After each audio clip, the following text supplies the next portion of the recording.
right now for that missing submersible. Vessel that it was overdue, and it had 5 persons on board the submersible. So we're working very closely at this point to make sure that we're doing everything that we can do to locate the submersible and rescue those on board. Our thoughts are with the crew members and the families of those on board the submersible at this time, and we are doing everything that we can do to make sure that we can locate and rescue those on board. So after receiving the call, we reached out to the vessel Polar Prince and began a surface search looking for the submersible. At the same time, we launched a C-130 aircraft to conduct an aerial search, both visual and radar, of the scene. We've subsequently coordinated with the Canadian Coast Guard and Canadian Armed Forces to deploy additional assets to the scene. The Canadians have had a C-130 aircraft searching as well, in addition to also having a P-8 submarine search aircraft deploy as well, and put sonar buoys in the water in attempt to listen. The location of the search is approximately 900 miles east of Cape Cod in a water depth of roughly 13,000 feet.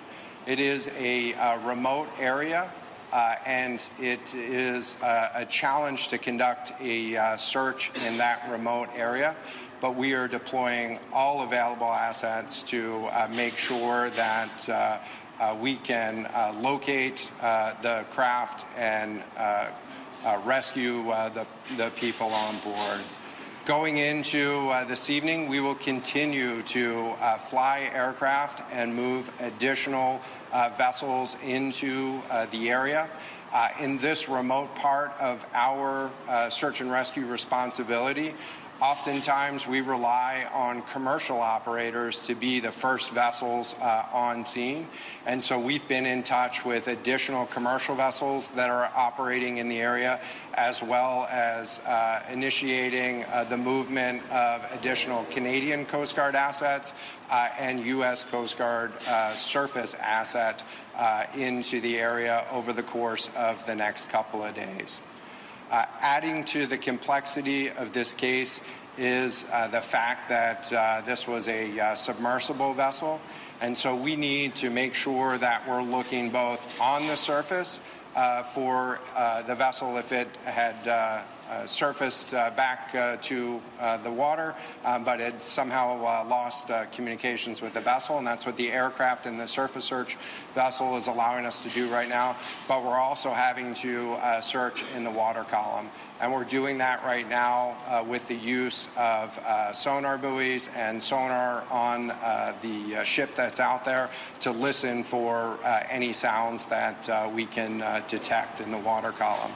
Over the course of the next couple days, we anticipate adding additional capability to conduct additional search in the water as those commercial assets arrive on scene.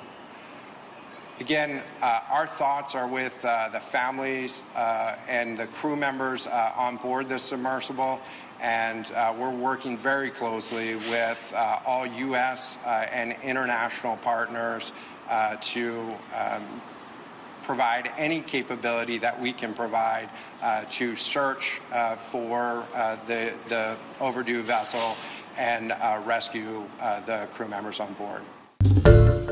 Hi everyone, George Stephanopoulos here. Thanks for checking out the ABC News YouTube channel. If you'd like to get more videos, show highlights, and watch live event coverage, click on the right over here to subscribe to our channel, and don't forget to download the ABC News app for breaking news alerts. Thanks for watching.